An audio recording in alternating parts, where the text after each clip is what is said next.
Welcome back, everybody, for another deep dive. Today we're looking at this fascinating excerpt from the Yellow Emperor's Classic of Internal Medicine. We're going to be talking about color and how this ancient text viewed the human body through that lens. Yeah, it's a pretty unique perspective. Thousands of years before we had modern diagnostics, they were already thinking about how color could give clues to a person's health. And get this, they believed that colors held clues to a person's health thousands of years ago. Imagine the Yellow Emperor, this legendary figure in Chinese history, sitting down with his physician, Qi Bo. Okay, so we're talking about colors on the body, but we're not just talking like skin tones, are we? Exactly. Yeah. The text goes into this idea of channels and vessels, which are really central to understanding how energy or qi flows through the body. You can think of channels like the main highways of the energy system. They have fixed locations and they're associated with specific organs. But vessels are more like the smaller roads and pathways. They're dynamic and they change in appearance depending on what's going on inside. So they're kind of like clues.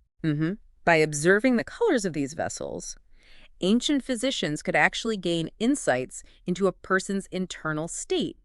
Now, that's pretty clever. Yeah. But how did they ensure consistency in diagnosis? Observing such subtle color changes must have been very subjective. That's where it gets really fascinating. The text outlines specific color associations. Yeah. For example, the heart is linked to red the lungs with white liver, the blue spleen with yellow, and the kidneys with black. Wait, so are they saying the organs are actually those colors? I'm picturing a rainbow body now. Not literally. Think of it more like energetic associations. Okay. Right. So like red. Red is often associated with passion, energy, warmth, which aligns with the heart's role circulating blood, fueling the body's vitality. Okay, so it's not the literal color. It's like red reflecting the heart's energy. Exactly, and the vessels themselves reflect this yin-yang duality, which is this really fundamental concept in traditional Chinese medicine. So yin vessels, they mirror the fixed color of their associated organ. But the yang vessels, they're more dynamic. They actually change with the seasons and with internal imbalances. Yeah. Okay, so red for heart energy, not a literal red heart. Makes a lot more sense. But I have to admit, I'm still trying to wrap my head around how looking for colors could be as accurate as the modern diagnostic tools we have today. Well, you have to keep in mind, this was a different time, right? They didn't have the technology we have today, but what they lacked in technology, they made up for in really keen observation, really honing in on these very subtle details to understand what was happening under the surface. It's almost like a secret language written on the body itself. Yeah. So if someone had, say, like a lot of heat, their yang vessels would appear more red or yellow. Yeah. Indicating a more fluid active state. Exactly. And if there was an excess of cold, the vessels might appear more blue or black, suggesting that the energy flow is more congealed or sluggish. Imagine observing a subtle flush beneath the skin, maybe near the wrist, and noticing how the hue shifts slightly. Wow. To actually see those subtle colors the ancients described, that would be something. But it's not just about the presence of a particular color, right? You got it. The text emphasizes that seeing a single color in the vessels is actually considered normal. It's healthy. It's when all 5 colors are present that it indicates an imbalance of both cold and heat in the body. They weren't looking for just a single bad color. They were trying to understand the whole interplay of energies. It was like piecing together a puzzle, using these color clues to get a bigger picture of the person's health. The whole picture, the full context, makes you think about how we use red flags today as a warning sign. Absolutely. And this holistic perspective, taking into account the whole person rather than just isolated symptoms, that's really a hallmark of traditional Chinese medicine. It makes you wonder if we've lost something in our modern approach. We're so focused on specific diseases and treatments. Have we forgotten to tune in to those subtle cues our bodies are constantly sending us? It's a valid point. And while I'm not suggesting that we abandon modern medicine, I do think there's value in considering these ancient perspectives.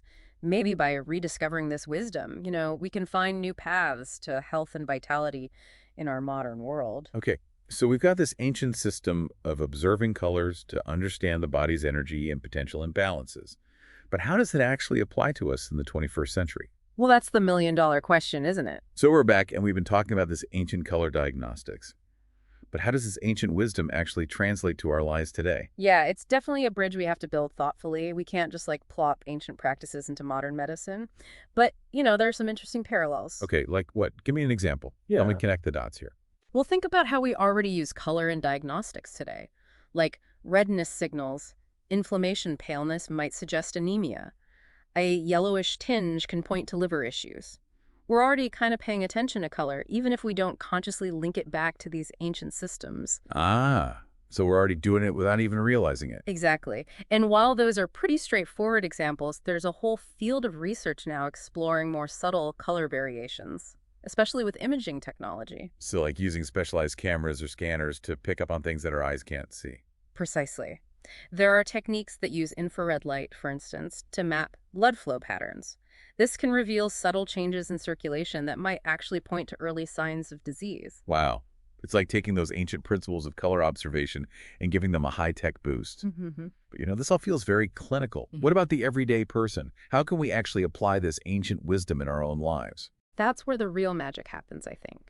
It's not about everyone becoming an expert diagnostician or anything. It's more about cultivating this deeper awareness of our bodies and the subtle signals they're sending us. Okay, so instead of just popping a pill Yeah. when we feel off, we should maybe pause for a second, observe, and maybe we can even notice those whispers our bodies are trying to tell us. Exactly. Mm. Remember how the text emphasized balance? That's really key. Not just within the body, but also in our relationship to the natural world, our environment, our emotional states. It's funny, isn't it? We get so focused on fixing those isolated problems that we kind of forget about the whole system. It's like we've lost that ancient understanding of interconnectedness. And that's where I think this ancient wisdom can be the most valuable to us today. It's a reminder that we're not just a collection of parts, we're this complex, interwoven whole. So what you're saying is instead of always looking for that quick fix, maybe we should step back and consider the bigger picture. Yeah. The whole context of our lives and try to strive for that state of harmony Yeah. that the ancients valued so much. I couldn't have said it better myself. It's about making choices that support our overall well-being, paying attention to those subtle cues, and making adjustments as needed. It's almost like a mindfulness practice, isn't it? Tuning into our bodies, our environment, our emotions. That's a beautiful way to put it. And while I certainly wouldn't suggest that we abandon modern medicine, I think there's immense value in integrating these ancient insights into our modern understanding of health. Like having another lens to look through. Exactly. One that considers not just the physical, but also the energetic and the emotional. And even if we never actually learn to see those subtle color changes with our own eyes, the very act of paying attention, cultivating that awareness, can have such a profound impact on our health. It's like we're rediscovering this lost language, a language that speaks to the interconnectedness of everything. This has been a really eye-opening deep dive. I agree. It reminds us that even in our modern world, with all of its technological advancements, there's still so much wisdom to be gleaned from the past. And by weaving those ancient threads into the fabric of our modern understanding, we can create this richer, more holistic tapestry of health and well-being. So as we wrap up our deep dive into the Yellow Emperor's Classic, what's the one key takeaway you want to leave our listeners with? What's the most important thing for them to remember? It's simple, really. Pay attention. Listen to your body. It's constantly speaking to you, offering clues about your state of balance. And while it may not be whispering in the language of colors, it's communicating nonetheless. Wow, that's powerful. Pay attention. Listen to your body. It's funny how we often ignore those subtle cues until they become full-blown alarms. It's true. We live in a world that prioritizes doing over being, action over awareness. This ancient text reminds us that sometimes the most profound insights come from just slowing down and observing. You've given us so much to think about today. We've explored this ancient system of color diagnostics, its potential links to modern approaches, and most importantly, how we can integrate this ancient wisdom into our lives. But before we go, is there anything in this ancient text that really surprised you? What struck me most is how this text, written thousands of years ago, echoes a concept we're only just beginning to fully appreciate in modern medicine, and that is the interconnectedness of everything. It's not just about treating symptoms, it's about understanding the whole person, their environment, their emotions, their lifestyle. It's such a holistic perspective, and I think we can all benefit from that, regardless of whether we ever actually learn to see those subtle color changes. It's like we've been given a glimpse into a different way of seeing the world and ourselves. Exactly. And while we may not have all the answers, I think it's the questions that matter most. Questions like, how can we cultivate a greater awareness of our bodies? How can we make choices that support our overall well-being? How can we find that state of harmony that the ancients valued so much? Those are definitely questions worth pondering, and I think that's the perfect note to end on. This deep dive has been truly inspiring, and I hope you all feel empowered to listen to your bodies and explore those subtle signals they're sending. Until next time, keep exploring, keep asking questions, and keep diving deep. Wow. That really is powerful. Pay attention, listen to your body. It's so easy to ignore those little cues until they become like full-blown sirens. It's true. We live in a world that really emphasizes, doing over being, action over awareness. And I think Mhm. this ancient text really reminds us that sometimes those most profound insights come from just slowing down and observing. Yeah. And you've given us so much to think about. We've explored this ancient system of color diagnostics and the potential links to modern approaches, and most importantly, how we can integrate this ancient wisdom into our lives today. Sure. But before we wrap up this deep dive, was there anything in this text that really surprised you? You know what struck me the most was how this text, written thousands of years ago, mind you, echoes this concept that we're only just beginning to fully appreciate in modern medicine. And that is the interconnectedness of everything. It's not just about treating symptoms, it's about understanding the whole person, their environment, their emotions, their lifestyle.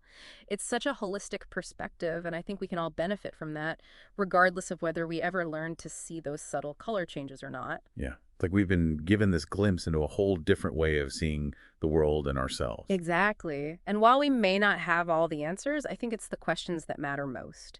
Questions like how can we cultivate a greater awareness of our bodies? How can we make choices that support our overall well being? How can we find that state of harmony that the ancients valued so much? Hmm. Those are definitely questions worth pondering. And I think that's the perfect note to end on. This deep dive has been truly inspiring, and I hope you all feel empowered to listen to your bodies and explore those subtle signals that they're sending. Until next time, keep exploring, keep asking questions, and keep diving deep.